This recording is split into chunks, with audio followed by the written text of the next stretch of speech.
Nou ja, ons wil vandag vir die volgende 2 weke met 'n nuwe reeks begin en ons noem die reeks die liefde wen. Dit is ons 'n slagspreuk in ons Suid-Afrikaanse taal, die liefde wen. Mense sal ander woorde gebruik soos, hulle sal sê liefde werk, hulle sal sê die liefde verander alles. Jy weet ons daai Engelse liedjie wat sê love changes everything. Die liefde oorwin alles. Die liefde ken geen grense nie. Daai mense gaan so ver om te sê, die liefde is sterker as die dood. So ons kom nou net uit Paasfees uit. En in Paasfees het ons spesifiek hier in die gemeente 'n reeks gedoen wat gegaan het oor die bloed van Jesus Christus en die krag van die bloed van Jesus Christus en dit wat dit bewerkstellig het, reinig my gewete, vir en van. En in hierdie reeks en ook in hierdie jaar is ons besig om deur die boek Hebreërs te werk en te kyk, wat sê Hebreërs, wie is Christus? En ons sien daar in die eerste paar verse, daar's groot konsepte reg deur die boek Hebreërs, waar ons kom voorstel aan Jesus is die Christus. Onthou, Christus beteken die gesalfde koning. Op sy heerskap, op sy skouers sal die heerskappy vir altyd wees. Hy's die seun van God. Hy's die ewige erfgenaam.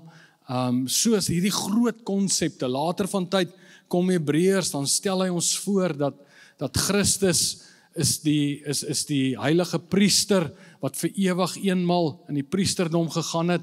En dan sien ons dat hoe die hele brief afspeel en op die plek kom waar hy vir ons sê, die rede hoekom Christus gesterf het en die rede hoekom Christus opgestaan het, was om ons as mens wat in sonde, onthou sonde is nie 'n daad wat jy doen nie, sonde beteken ons as mens wat ons doel gemis het, dit wat God ons oorspronklik gemaak het, wat misgetrap het. Hy sê die mens wat in slawerny was, die hele storie van Egipte en van Israel, om ons as mens uit die mag van sonde, uit die mag van slawerny te kom verlos en ons vry mense te kom. Ander gedeeltes beskryf het so, hy sê, hierdie mag was die mag van Satan, was die mag van die duiwel. Daar's kragte, Daniel praat daarvan, daar's monsters in die lug, wat die mense beheer en die mense in gevangenskap hou en maak dat ons nie regtig kan leef op die manier nie. Maar nou het Christus, die gesalfde koning, het gekom en sy bloed vir ons kom gee en ons vir altyd kom verlos. Ek som vir jou op, Hebreërs 9:14 sê so mooi, hoeveel te meer, baie meer, sal die bloed van Christus, onthou Christus gesalfde koning, wat homself deur die ewige gees aan God sonder smet geoffer het, julle gewete reinig van dooie werke om die lewende God te dien. Julle gewete, daar waar jy diep dink, daar waar jy dink as mens, skuld, skaamte, seer, jy's nie goed nie. Daar kom die bloed van Christus en reinig ons en help ons. En nou het Christus ons in staat gestel om as vry mense te leef en weer die mense hier op aarde te wees wat hy oorspronklik bedoel het ons moet wees. Die vraag sal altyd bly, wat was die motivering van Christus om dit te doen? Hoekom sou hy sy bloed kom gee? Hoekom het hy kom sterf? Die antwoord is baie duidelik uit die Nuwe Testament, want so lief. Liefde was die motivering. Liefde was wat hom gedryf het. Liefde was wat gemaak het. Liefde hoekom? Liefde vir wat? Liefde vir sy skepping. Want so lief het God die wêreld, die kosmos. Dis sienlik en onsienlik, die mensdom en alles wat jy sien. Hy sê, want so lief het God die wêreld gehad. Hy het ons as mens lief gehad. Hoekom? Want in die begin het hy elkeen van ons gemaak met sy beeld en sy gelykenis is in jou. Daar's so baie van God in jou. Ek weet jou vrou dink jy so nie, maar is regtig so. Daar's so baie van die Godheid in jou. Hoekom sal hy ons weggooi? Want so liefde was sy motivering. Is vir my interessant dat die aand toe ons het die storie afgespeel toe hy in Jerusalem kom, die aand van die Paasfees, kom hy, roep hy sy disippels bymekaar voordat hy die aand gesterf het en opgestaan het.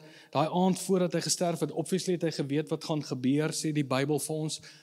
Toe roep hy sy klomp disippels bymekaar. Disipel beteken 'n naaper, 'n volgeling.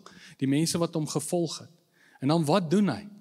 Dan kom hy by hulle, dan die eerste ding wat hy doen is, hy sê vir hulle, kom ons sit aan 'n maaltyd. En dan die volgende oomblik, wat doen hy?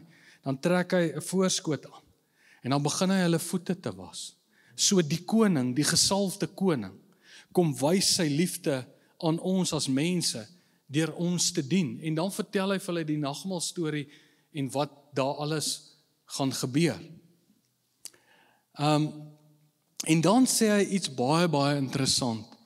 Dan sit sy disippels daar om die tafel en sê vir hulle, luister die boys, ek wil julle iets vertel. Julle moet verstaan dat wanneer ek gaan sterf en opstaan, dan breek daar 'n nuwe era aan. Onthou, ons het al baie daaroor gepraat, elke keer as jy jou geboortedatum skryf, 1972, 1980, 2005, maak nie saak wat jou geboorte. Daai 2005 verwys na 2005 jaar terug. 1972 jaar terug het daar iets gebeur wat die geskiedenis van die mensdom verander het. Daar het 'n nuwe era aangebreek. Nou kom hy, nou praat hy met sy disippels, hulle sit hier om die tafel, hy sê, luister boys, ek wil julle iets vertel. Johannes 13 vers 34 en 35. Hy sê, julle moet vandag verstaan. As ek sterf en opstaan, breek hier 'n nuwe era aan. Hy sê, ek gee julle 'n nuwe gebod. Ek gee julle van vandag af 'n nuwe ooreenkoms, 'n new covenant, 'n new commandment.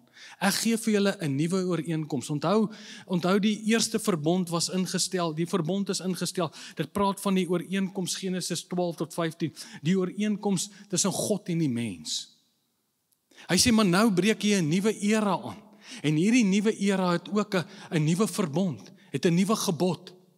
Hy sê, julle moet dit vandag verstaan. Dit gaan nou anders te werk. Die ou een was wonderlik, hy het 'n groot funksie gehad, sekere goed is vervul, maar hy is nou vervul, want die koning, die gesalfde koning is nou hier.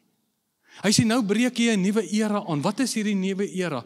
Hy sê, hier is die nuwe gebod. Hy sê, julle moet mekaar lief hê. Soos ek julle lief het, moet julle mekaar lief hê.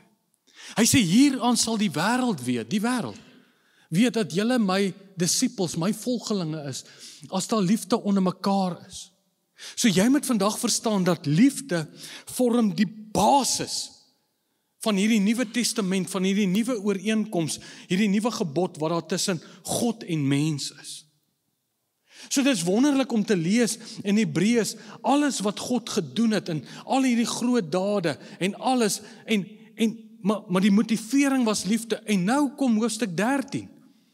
En hy sê vir ons, nadat jy nou al hierdie goed in Hebreërs gehoor het, wie Christus is, wat hy gedoen het, hoe dit gewerk het, die bloed van die lam, waarvan hy ons verlos het, ons is nou vry met verlos onder die mag van Satan. Hier kom ek nou en sê vir julle, ek is nou die gesalfde koning, en hier hoe dit nou prakties gaan werk.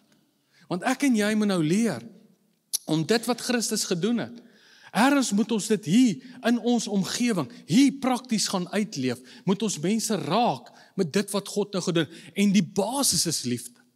Onthou, laat ek net gou dit sê, onthou net een ding, dit is so revolutionêr, soveel anderste, as waarin die mense gewoond was. Want 'n koning wat gekom het, en 'n koning wat daar was, het sy volgelinge gehad, en hoe jy jou koningskap in daardie tyd bevestig het, is jy het oorlog gemaak, en dit was met geweld, en met oorlog, en met bloed, en met kop afkap, en swaarde, en spiese, en geveg, dis soos jy jou koningskap uitgebrei het. Maar Jesus praat met Pilatus, hy sê, ek het 'n ander tipe koninkryk, my manier is anderste, ek kom nie met die swaard en die spies nie, maar ek kom met liefde, ek leef het anderste uit. Nou onthou wat ons in Hebreërs gesê het, ons het in Hebreërs gesê, Jesus is die seun van God, hy is die gesalfde koning, maar Jesus is ook die living expression, hy is die een wat in lyf, in vlees en bloed, vir ons kom wys het wie God is. So ons moet na Jesus se lewe gaan kyk, dan verstaan ons as ons na Jesus se lewe kyk, en hoe hy leef, verstaan ons hoe hierdie God is, en hoe sy koninkryk, want daar kan nie 'n koninkryk wees as daar nie 'n koning is nie, hoe hierdie gesalfde koning en sy koninkryk nou werk. En nou kom Hebreërs. Nou sê hy vir ons, luister die boys, kom ek vertel julle, hier so dit gaan werk. Hy sê die volgende, in Hebreërs 13 vers 1. Kyk die opskrif daar, is vreeslik interessant, né? Die opskrif daar is verskillende voorskrifte. En julle weet wat 'n voorskrif wat jy by 'n dokter kry. As jy siek is, dan gaan jy na die dokter toe, dan wil jy 'n voorskrif hê. Dan gee hy vir jou voorskrif is pille om jou beter te maak. Maar jy kan kies of jy die voorskrif wil ingee en dan suffer jy die hele week. En kry swaar en lê in jou eie slegte ellende. Of jy kan kies, gaan gee die ding en drink die pille en word beter. Nou hier's dit. Hy sê, hier's die voorskrif. Hier's die manier om die goed wat nou gebeur het te implementeer. Ek hou daarvan hoe van die ander vertaling, 53 vertaling sê verskillende voorskrifte. 83 vertaling praat van die Christelike lewenswandel. Die 2020 vertaling praat van die laaste opdrag. Die boodskap vertaling praat van praktiese Christenskap. So, hier's hoe hierdie groot konsepte van die gesalfde koning wat na ons toe gekom het en homself nou kom leef. Hier sou dit nou werk. Met liefde as die basis, nuwe gebod. Vers 1, 13 vers 1. Die broederliefde moet bly. Nou, broederliefde sal julle herken die woord Philadelphia. Dis die liefde wat verwag word onder familielede. En jy het 2 familielede. Jy het jou bloedfamilie en dan is ons 'n familie. Jy word ingebore in hierdie familie. Christus was die begin, die eerste van hierdie nuwe familie. Ons behoort nou aan 'n nuwe familie. En dis hoekom ons op 'n dag soos vandag, dis hoekom ons saam kuier. Dis nie dat ons die tyd wil omkry nie. Dis dat jy moet verstaan dat ons hier as gemeente Doxa Deo, saam met al die ander lewende gemeentes, vorm die familie en deur die kerk gaan God die menigvuldige wysheid aan die wêreld bewys. Dis deur ons, dis hoekom ons mekaar nodig het. Dis hoekom ons vir jou sê, word deel van 'n groep. Jy het hierdie klomp mense nodig. Moenie die broederliefde, jy moet dit nie veronagsaam nie. Dis belangrik dat jy deel is van 'n geestelike familie. Want as jy in 'n krisis kom, bel jy nie my en sê, hey, het jy nie geweet ek is in die hospitaal nie? Daar's 'n familie wat na jou kan kyk. Daar's 'n familie wat saam met jou kan loop. En jou vreugdes en jou hartseer kan deel. Toe Carlos sy seun was graad 11, dis waar hy kom getuig die verlies. Toe kom hy een oggend by sy kind, graad 11 se bed, toe sy dood. Hoe dink jy het hy deur dit gekom? Hoe dink jy het hy gedeel met die verlies? Deur familie, deur broederliefde. Dit gaan nog so, gaan jy ooit oor dit kom, ek weet nie. Maar jy het mekaar nodig. Nou sê Hebreërs, Christus gesalfde koning, wonderlike konsepte, bloed verlos, nuwe manier van lewe. Die broederliefde moet bly. Hy sê hierso, vergeet die gasvryheid nie. Want daardeur het sommige, sonder om dit te weet, engele as gaste geherberg. As hy hiervan praat, dan praat hy van Abraham, Genesis 18. Onthou jy dat op 'n stadium, kom maar 3 manne by hom aan. En die 3 manne sê hulle wil eet. Hy sê nee, sure broers, en hy maak vir hulle kos en dit. En toe hy weer kyk, toe is hulle weg. Gaan lees dit. Toe is dit engele wat by hom aangekom het. En hy het vir hulle kos gegee en hulle het geëet. En hy was gasvry teenoor hulle. So ek wil vandag so vir 'n oomblik stil staan by hierdie hele gedagte, vergeet die gasvryheid nie. Wat is gasvryheid? Want 'n manier hoe ons hierdie wêreld bereik, 'n manier hoe ons hierdie wees lief vir mekaar, hier dan sal die wêreld weet, julle is my disippels, hierdie liefde wat ons met, hierdie nuwe gebod, hierdie nuwe ooreenkoms tussen God en die mens, is ek en jy moet gasvryheid uitleef. Wat is gasvryheid? Wel, die Griekse woord sê vir ons, die woord vir gasvryheid is philoxenia. Klink nogal bekend. Dit praat van 'n liefde vir vreemdelinge. Maar as ek en jy aan 'n vreemdeling dink, dan dink ons aan ouens wat hier oor die grens kom, en dis hulle ook. Maar 'n vreemdeling in die Bybelse konsep was Levitikus 19 praat die Here al met hulle oor gasvryheid aan vreemdelinge. Dan sê hy, jy met 'n vreemdeling is enige iemand anderste behalwe 'n Christen. Wat is in daai tyd enige iemand anderste wat nie aan die volk Israel behoort het nie. Hy sê in Genesis 9:8 en Levitikus 19, praat die Here en hy sê, julle moet hulle behandel soos medeburgers. So enige iemand wat nie deel is van, wat nie 'n Christen is nie, Nuwe Testament, want Paulus kom leer ons, hy sê in Christus is daar nie meer Griek of Jood of slaaf of vryman of man of vrou nie. So enige iemand wat nie 'n Christen is nie, die Bybel sê, hierdie koning se manier om hierdie liefde uit te, jy moet gasvry met hulle wees. Jy moet gasvryheid bewys. Dit is my interessant dat die eerste kerk, toe hulle ontstaan het, in Handelinge 2, toe bewys hulle gasvryheid aan hulle, en die Bybel sê, hulle was in guns by die hele volk. Hoekom was hulle in guns by die hele volk? Dis die manier hoe hulle geleef het. Gasvryheid. As ek dink aan Jesus, en ek dink aan die aand voor hy gesterf het, hy was die groot gasheer. Hy het vir die mense gesê, kom gaan berei 'n plek daarbo voor, kry kos, alles. En toe kom die gasheer. En die disippels kom in en sit aan die tafel. En toe dien hy hulle, deur hulle voete te was. Dit is my interessant dat Jesus kom. En hy sê die seun van die mens, jakkals het gate, voëls het neste, maar die seun van die mens. Maar dan kom hierdie selfe koning, en dan kom hy, dan sê hy sê wie dit aan die geringstes doen. Jy sien, liefde in aksie, is om verby jouself te leef. Gasvryheid is om iets van hierdie liefde te bewys. Partykeer is dit net 'n smile, partykeer is dit om mense te help, partykeer, en kan ek jou vandag iets vertel? Dis 99% van die tyd gaan dit helse moeite wees. Jy's altyd te besig. Gasvryheid is nooit eenvoudig nie. Dit vat iets. Maar kyk nou wat sê hy hier in hoofstuk 13, net so 'n bietjie verder, ons het nou nie tyd om alles te lees nie. Hoor nou, wat sê hy in vers 20 tot 21? Hy sê, mag die God van vrede. En Jesus sê op die bergpredikasie, hy sê geseënd is die vredemakers, want hulle sal die aarde beerwe. Hy sê mag die God van vrede, wat die groot herder van die skape, naamlik ons, kyk al, Here Jesus, Here, die een wat die finale sê het, die ander Caesar, Here, Jesus, sy naam, Christus, die gesalfde koning. Met ander woorde, wat die groot herder van die, naamlik ons, wie is die groot herder? Jesus Christus, Jesus, die gesalfde koning, die koning.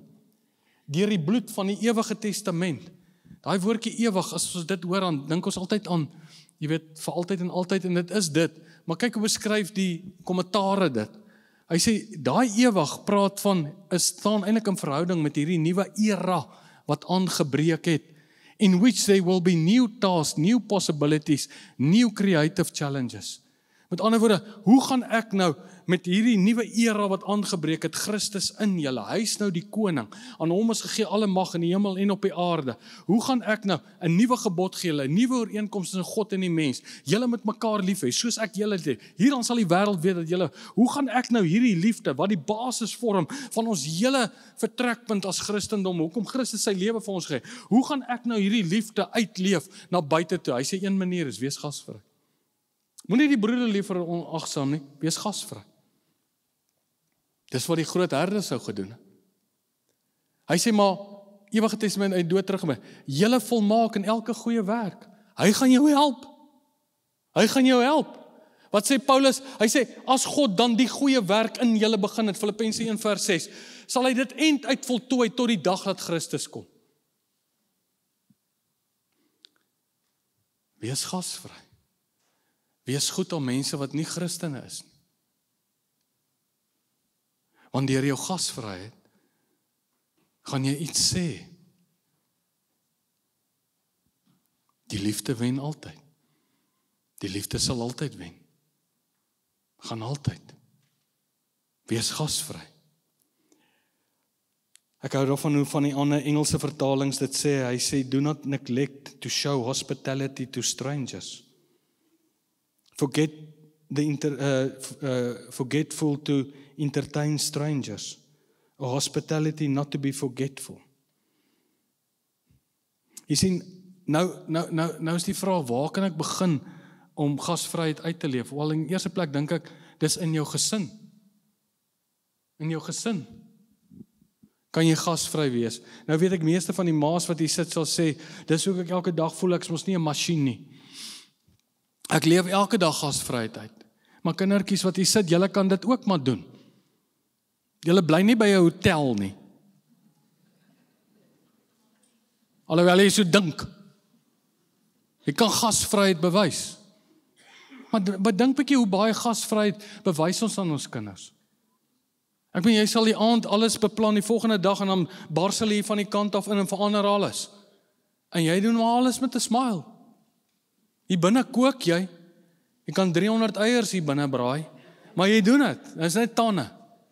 Dis gasvry. Is dit moeite? Ja. Is dit nie altyd lekker nie? Ja. Maar ons gaan dit aan ons kinders doen, maar as jy dit net die nie-Christene, ja, dan is dit moeite. Dan sal ek eers gaan bid, wat is die wil van God? Hy is vas. Die koning se manier, hy oorwin met liefde. Dis wat hy doen. Hy was die vriend van die tollenaars en die sondaars.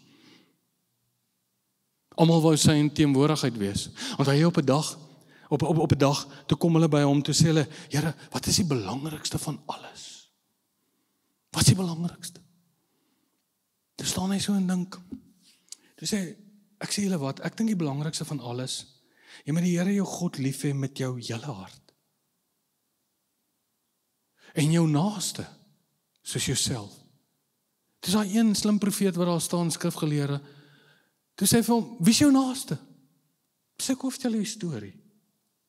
Van die barmhartige Samaritaan.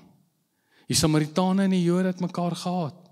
Eendag toe loop haar ou, hulle slaat vir hom flenters. Klink soos vandag. Slaat hom flenters, lê langs die pad. Dominee kom verby. Ons is goed met bid. Seën hom, Here, loop aan. Ons doen dit. Toe kom die Samaritaan verby. Die een wat hom eintlik veronderstel is om te haat. Moeite. Hy tel hom op. Hy sit hom op die donkie. Hy tel nie sommer 'n man wat pap geslaan is op nie. Hy sit hom op sy donkie. Hy vat hom na die herberg toe. Hy betaal, gaan jou kos vir die herberg. Dan kyk hy na die skrifgeleerde, gaan lees hy stuk, dan sê hy vir hom aan die einde hierdie 3 woorde: gaan en doen ook so. Dis gasvryheid. Gaan jou kos, is moeite, is inspanning. En ek weet nie van jou nie, 99% van ons wat hier sit, is altyd te besig. Ons is taakgeoriënteerd, ons let nie eens op. Ons is verby die ou wat flenters geslaan is, loop ons nie agterkom, ons is so besig in ons kop. Maar dit is my moeilikheid. Gasvryheid. Doen so in die gesin. Tweede plek waar jy kan begin om gasvryheid uit te leef, is in jou besigheid. Dis great, meeste van julle wat hier sit is baase.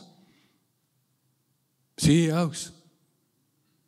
Maar ergens met jou werkers ook sien, hoe jy kan dien. Hulle moet ook kan beleef wat is gasvryheid. En hoe jy dit in jou konteks wil diskonteer. Ek het nie hier vir jou raad te gee nie. Ek wil net vir jou sê, in besigheid, gasvry. Beteken nie mense kan liberties vat en elke tweede dag afwees nie. Maar gasvryheid, liefde, hoe bewys jy dit? En dan dink ek in die derde plek, kan ons liefde, en dis die oefenplek, is juis hier as gemeente. Jou geestelike familie. Dis eintlik die oefenplek, waar jy moet oefen om daar buite dit te gaan leef. Dis hoekom ons sê, draai na mekaar toe, groet mekaar. Ons doen dit nie omdat ons niks beter het om te doen nie. Want het is belangrik dat ons besef, jy het jou familie nodig. Het is belangrik dat ons sê, eet 'n muffin saam, kuier saam met mense, wees deel van 'n groep. Want as die moeilikheid kom, het jy die broederliefde, het jy die gasvryheid nodig. Vrydag gaan by my mannegroep, nou sit hulle daar, nou sê die een nou, ja, ek het nodig, hierdie week moet ek gou skoonmaak of iemand trek, het 'n bakkie nodig, ja, jy kan hom vat. Want dit is wat ons doen, alles wat ons het, alles wat ons is, alles wat ons ooit sal besit, behoort aan God. Jy gaan nie met 'n venter uit nie. Gasvryheid. En die Here moet ons help. Want vir party mense kom gasvryheid maklik, maar vir party mense kom dit moeilik. Maar hy sê die goeie herder sal in jou werk om dit wat vir God welgevallig is te doen. Ek weet nie waar is jy nie, maar dalk het ons nodig om te sê, Here, die liefde wen. Nuwe gebod. Liefde, disipel, naaper, volgeling. Een van die maniere, behou die broederliefde, is belangrik. Is lekker, hier is altyd maklik om mekaar lief te hê. Maar kom ons vat hom een stapie verder. Gasvryheid. Gasvryheid aan die vreemdeling, die nie-Christen. En dan kom ons dalk by skrifte uit, wat sê, soos Matteus 5 vers 14, hy sê in die Engelse vertaling, by opening up to others, you'll prompt people to open up with God, this generous Father in heaven. Romeine 12:13 sê, lê julle toe op gasvryheid. 1 Petrus 4 vers 9, gaan net die eerste deel lees, die tweede deel het hulle seker verkeerd geskryf. Wees gasvry jeens mekaar. Daai stukkie in hakies, sonder om te memoreer, maar ons los dit uit. Gasvry. Ek wil jou regtig aanmoedig. Dis hoe ons 'n verskil gaan maak in George.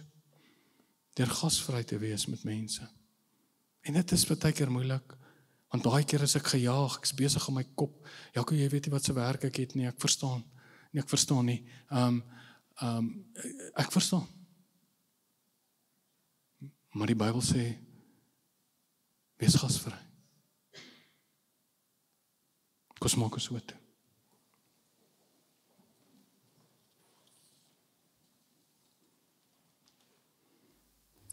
Jy sien, ons gasvryheid, ons liefde, hierdie koningse manier, teenoorgestelde gees, ander manier.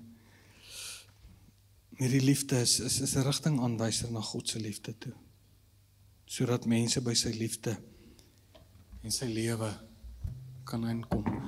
Dis ook hoekom Johannes gesê het, Heer, kom vertel jou aan die einde van my lewe, in hom is lewe.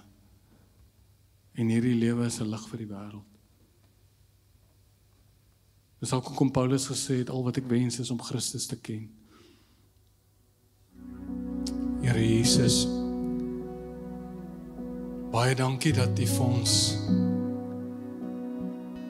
'n nuwe gebod gegee het. 'n Nuwe ooreenkoms. Dat die basis vir die verhoudings tussen God en mens sal altyd liefde wees. Die liefde wen altyd. Het nog altyd, sal ook. Hierdie goddelike, opofferende liefde. Hierdie lewe by jouself liefde. Here, en ek bid dat U ons sal help. Dankie dat U geduld het met elke persoonlikheid en elke mens se omstandighede. Dis goed dat ons die broederliefde behou, maar nog meer, 'n stappie verder. Dat ons ook hierdie liefde sal uitdra en gasvry sal wees. En die liefde sal uitdra aan mense wat nie Christen is. Dat ons sal help,